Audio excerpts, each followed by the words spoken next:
savez qu'un jour ou l'autre, vous et moi, on va mourir. Forcément, oui.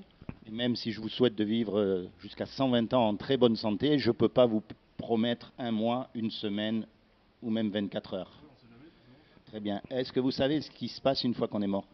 Non. Quel est votre imaginaire? Pour moi, il n'y a rien, quoi, tout simplement. C'est fini, quoi. D'accord, très bien. Donc vous savez qu'il est donné à l'homme de mourir une seule fois, Mhm. et après on va être jugé. On va être jugé par rapport aux 10 commandements. Est-ce que vous connaissez les 10 commandements? Du tout. Bon, alors on va faire un petit test rapide. Ça m'intéresse pas forcément, ça. Non, aujourd'hui non, mais imaginez, je vous demande de choisir entre un verre d'eau et 1 million d'euros. Vous allez prendre le million d'euros. Maintenant, si on est tous les deux au milieu du désert, perdus sans boussole, vous n'allez même pas regarder au million d'euros. C'est sûr. Souvent, notre environnement influence notre façon de penser. Donc aujourd'hui, c'est sûr que vous ne pensez pas à ça. Mais une chose est sûre, c'est que vous et moi, on va mourir. Ça, vous ne pouvez pas le nier. C'est sûr. Donc il y a des gens qui jouent au loto, qui ont une chance sur je ne sais pas combien de millions de gagner et qui y jouent, parce qu'ils y croient. Alors imaginez qu'il y ait une chance sur 1 million ou même 1 milliard que ce que je vais vous dire ce soit vrai, ça vaut quand même la peine de l'écouter, de l'entendre une fois et peut-être d'y réfléchir. Ouais. Donc on va faire le petit test rapide. Est-ce que vous avez déjà menti? Oui, oui. Comment on appelle quelqu'un qui a menti? Un menteur. Comme moi, hein, attention, je ne vous juge pas. Ah Hein. oui, non, mais... Est-ce que vous avez déjà volé quelque chose? Non. Je pense pas. Une petite chose, peu importe la valeur. J'ai pas le souvenir, non. Vous avez des frères et des sœurs? Oui. Vous avez toujours rendu les jouets? Vous avez jamais voulu le petit jouet? Mon petit frère de 5 ans, il est né bien Ah, longtemps après moi, du coup, voilà, c'est plutôt l'inverse qui se passe. Bon, alors ça, c'est la question qui tue tous les hommes. Est-ce que vous avez déjà regardé une femme pour la convoiter? Oui. Vous allez me dire, c'est normal, comme tous les hommes. Et moi aussi, on est bien d'accord. Vous conduisez pas encore? Bon, imaginez quelqu'un qui conduit, et vous avez remarqué avec vos parents, il y a la limitation à 120. Mais tout le monde dépasse.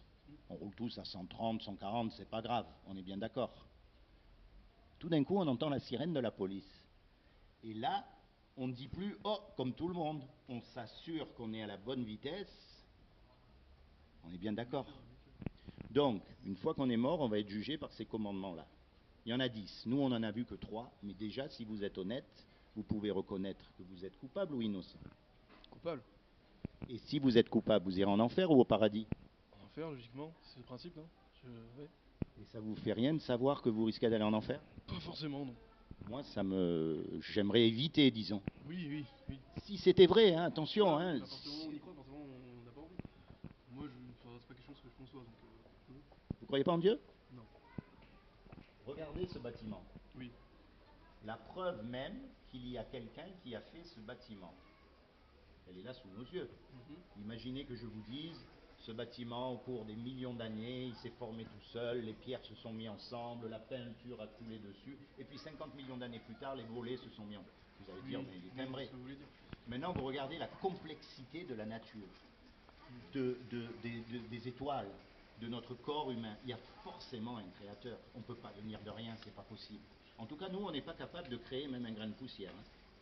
On peut transformer les choses, on peut les adapter, on peut les modifier, mais on ne peut pas créer un grain de poussière. Donc, il faut quand même être raisonnable et dire, bon, il y a quand même quelque chose. Maintenant, attention, ne pas confondre Dieu et la religion. Bien souvent, on est dégoûté de la religion, mais on ne peut pas nier l'existence de Dieu. Maintenant, ce Dieu, vous êtes un créateur, vous aimez quelque chose en particulier? Par exemple, un musicien, il aime sa musique. Je fais de la musique. Vous aimez votre musique. Un sportif, il aime son sport. Un cuisinier, il aime sa cuisine. Eh bien, ce créateur, il aime sa création. D'accord. Il a fait quelque chose pour que vous et moi, malgré qu'on soit coupable, on puisse éviter d'aller en enfer. Est-ce que vous savez ce qu'il a fait? Du tout. C'est comme un père. Vous avez un père. Il vous a jamais mis la fessée? J'ai pas connu mon père. Ah, excusez-moi, votre mère Si. alors? Non, mais votre mère. Si, oui, Bon, bah oui. pourtant elle vous aime. Ouais. Vous remettez pas en doute son amour pour vous. Non, Pourtant, elle jamais. est obligée de vous corriger des fois. Dieu, c'est pareil avec nous. Il nous aime de tout son cœur et il a fait quelque chose. Et ce qu'il a fait, eh bien, c'est l'histoire de Jésus. Il a envoyé son Fils pour mourir à notre place sur la croix. Lui, il n'a jamais péché. Et il a dit, quiconque croit que Jésus c'est le Fils de Dieu et qu'il est ressuscité des morts, il aura la vie éternelle à mes côtés. C'est aussi simple que ça. Ne confondez pas religion et Dieu. Donc à D'accord. partir de maintenant, repentez-vous. Vous savez ce que ça veut dire de se Oui, c'est repentir? ce que ça veut dire. Se tourner. Mais pas se tourner pour faire n'importe quoi. Commencez sérieusement à penser à ce que je vous ai dit.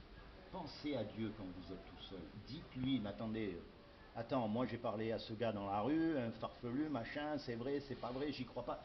Parlez à Dieu comme si c'était votre Père.